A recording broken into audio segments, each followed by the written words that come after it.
but sadly it wasn't. And I really don't care what excuses the union and others make about free speech or about this being a long-standing invitation that he's only just now been able to accept because of the sudden and unexpected large gaps in his diary. The very fact that he was invited and the fact that he's here addressing students today is nothing that is now endemic in our society. And when I talk about rape culture, I'm not just talking about things like Unilad and the so-called rape joke Facebook pages that seem to be proliferating just lately, although they've got a significant role to play in feeding this misogynist culture. I'm also talking about rape myths, the rape myths that still predominate both here and in the US, and that played a part in the what I think is a flawed decision this year in a year in this country who's brave enough to report a sex crime committed against you. For other women, the stigma of sexual violence and the fear of having to relive the assault in court are telling women constantly that whatever's happened to them, at the end of the day, if they weren't dressed... When a woman dresses in a low-cut top or skirt that barely covers her backside, that's not an invitation to rape her. When she's had women are not responsible for the crimes of sexual violence committed against them. The only people responsible for that are those who perpetrate. Well, take this for an example. This is from an article that appeared on the website salon.com in July 2000. Liberties, an exposer of corruption and dirty dealings right up to the highest levels of our national governments. Assange, the latest cause célèbre of liberal left men the world over, defend their latest poster boy. Meanwhile, the alleged victims of his alleged crimes have been named and shamed on that the blame for a rape crime, when it is definitely a rape crime, is not 100% the perpetrator's fault. When that statement is being lauded with this sense of authority, how much do you think that affects the jurors and the conviction? Really frustrating, but most people are willing to listen and to admit that they were wrong if you engage with them very intelligently and very articulately and really put a lot of yourself into that conversation. I think you just get used to it, and you get used to hearing the same arguments, so you kind of get to formulate responses to, start predicting what it... Does that sound all right? Okay. So, 10 more minutes of questions and then we have to pack up. I think you had your hand up. To make sure that process is as comfortable as it can be. And there's a whole host of ways, including... Reform, or is it kind of preventing people retreating from cases like this in the future? He wants to get back into the public limelight of talks about a month ago or so. I guess there weren't too many women's rights activists who did things like this there, but he chose Cambridge, and here you are, and I'm sure there'll be people out greeting him at the Union when he arrives in his black tie for dinner. And so, I think it was a bad move, really, on his PR team's part, and but that's what he's trying to do. But it's not related to the case, I don't believe. Yes, sir. Cool. For everyone to handle, including the attorneys and my client. But there's been so much. I think it's great. Can we just wait, everyone hold on for just 2 seconds.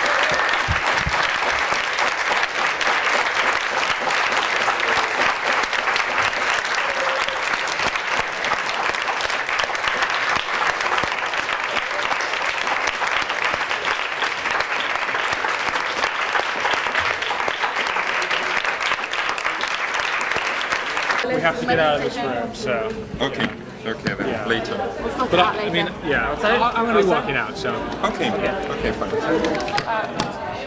Is there any way I'm going to be able to not get stepped on by the French reporters? I'm just from First TV, so. We're going to sort out interviews afterwards. Sorry, we're going to do it afterwards. That's I just make sure that I don't get totally sidelined by them. That I get my... Oh, okay.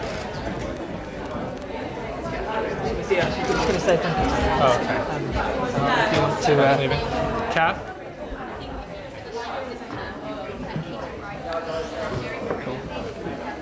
Thanks very much. Just que...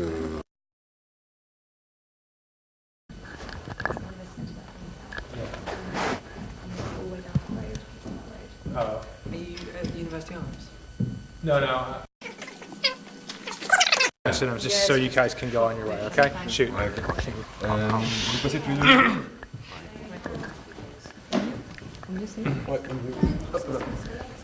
Ça. Who's asking the questions? Everyone. Yes. So, it's okay for me. Okay. Why did you come here today? Well, I felt it was important that the real issues be discussed. Strauss-Kahn was given this invitation by a very prestigious university and its debating society. Unfortunately, he's not there to discuss the issues that people really want to hear about from him at this point in time. And so my client felt it was important. I felt it was important to, especially during this week of International Women's Day, to speak about the important issues of women's rights, victims' rights, rape and assault victims' rights. And I think it was a very productive discussion that we had this afternoon. Is it a way to to strengthen your defense in the civil case? No, this has zero to do with the civil case because, as I said when I think I might have been asked a question about this, but, people in New York are not following Strauss-Kahn's lectures at Cambridge. I'm speaking here to the French media. I'm sure the French are watching. I appreciate the French opinion, and I'm glad to see that the tide has changed with respect to Strauss-Kahn. But in no way, shape, or form does this have anything to do with our civil case. This is about principle, what's right. What are you hoping for the next step for maybe on the Bronx or? In the civil case, what I'm hoping for is on March 28th, we're having an oral argument with respect to Strauss-Kahn's claim that he has absolute immunity, that even if he did rape or sexually assault someone, he can't be held accountable under the laws because he was the managing director of the IMF. I think he's going to fail in that effort, and I hope to get a decision from the judge soon after the oral argument. And then once that's done, we'll start with discovery, which is taking sworn testimony and reviewing documents and get a trial date as soon as possible. I mean, our motivations are to move this case as quickly as possible. As I've said all along, if Strauss-Kahn wants to clear his name and he wants a trial, we're ready to try the case at any point in time. You won't be there? Pardon? You won't be there? Who, me? No, Strauss-Kahn. I mean, I don't know what he's going to do, but I mean, like I said, if he's concerned about innocent until proven guilty and wanting to clear his name, well, rather than speaking at the Cambridge Union, why doesn't he come up to the Bronx, take the 4 train up to the Grand Concourse, get off the train, head over to the Bronx Supreme Court. We'll meet him there. We'll go to the judge. We'll say, Judge, we'd like a trial date as soon as possible. Judge can set it down on the calendar. We'll try the case. Let him prove. Let's see what happened in those 7 minutes. And how is Nafisa Diallo nowadays? She's still suffering physically and emotionally. Her shoulder is still causing her a lot of problems. Emotionally, she's scarred. I mean, I think she'll be scarred for life because of what happened to her. Did you have any proposition from Mr. Strauss-Kahn legal team, like a financial proposition to drop the case? No. They never proposed anything? No. And if it was the case?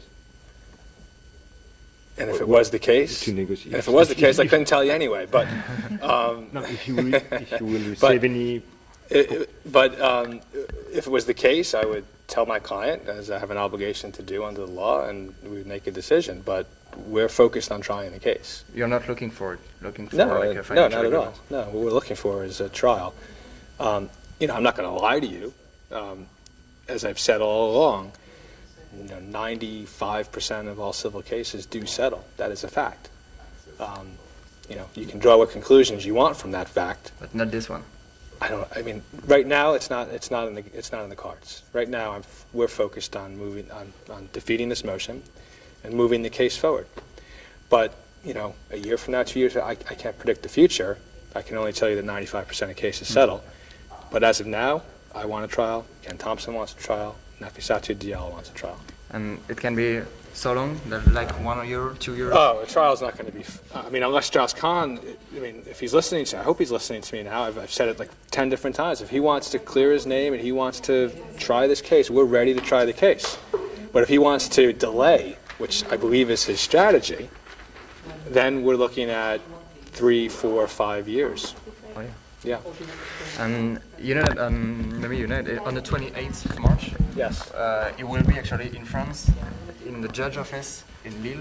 I am aware of that, yes. And do you think what a day. This case is going to have this French case is going to have an impact on the American civil case? I think it's too early to tell definitively. I'm watching it very carefully. There are issues that certainly I think are relevant. You know, if he is claiming, for instance, when he apologized about what happened with Ms. Diallo, he said he's been thinking about it every day for the last 4 months, and that it was, I think he said something to the effect of more a lapse in or moral error or something like that. It sort of raises the question, though, like, why was that a moral error or judgment problem when he was with all these prostitutes? So it's sort of they're inconsistent, and so I think and also if he was doing things with prostitutes that they didn't want to do, that certainly would be relevant, and if he did things that were unlawful or things that show that he has a propensity to lie, that would be relevant. Are you going to use some aspects of this case? Well, again, I think we're monitoring it, we're watching it closely, but it's not concluded the case yet, so I don't know where ultimately it's going to play out. Thank you. Thank you very much. Okay, thank you. All right. Bye. Good. Time to go, I think, because the room is done. And you lecture to walk out, Douglas, if you wanted to not be asked anymore questions. Okay. And it's up to you. Yeah, that would be great. Thank you. Yeah. 1 hour and 30 minutes. 5:45 local time. It's 1 hour and 30 minutes. Yeah.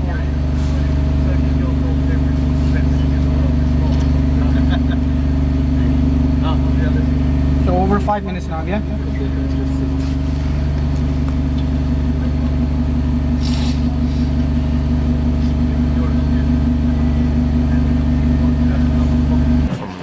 Oh, right. Yeah, how are you? Yeah.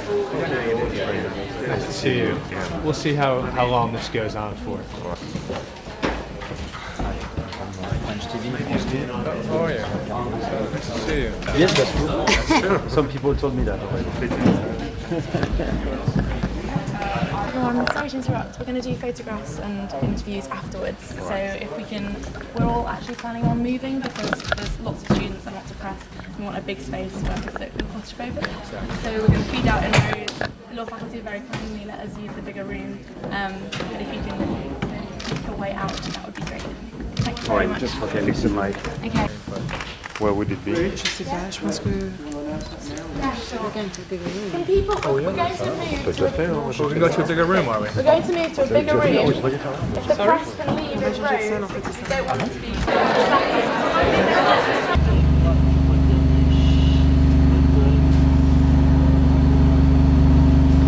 They're pretty close. Thank you.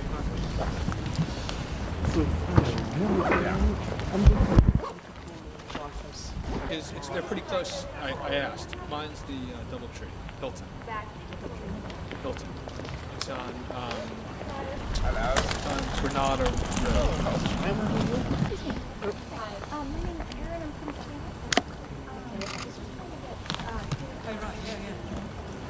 Okay. Hi. I don't really know anything about it. All I know is it's very intellectual. I think because he got oh no, really. I don't know a lot about it. I'll sound familiar. I really don't know a lot about it. So. Oui, Jean-François, je suis avec Wigdor. Tu peux aller nous voir, c'est un hôtel.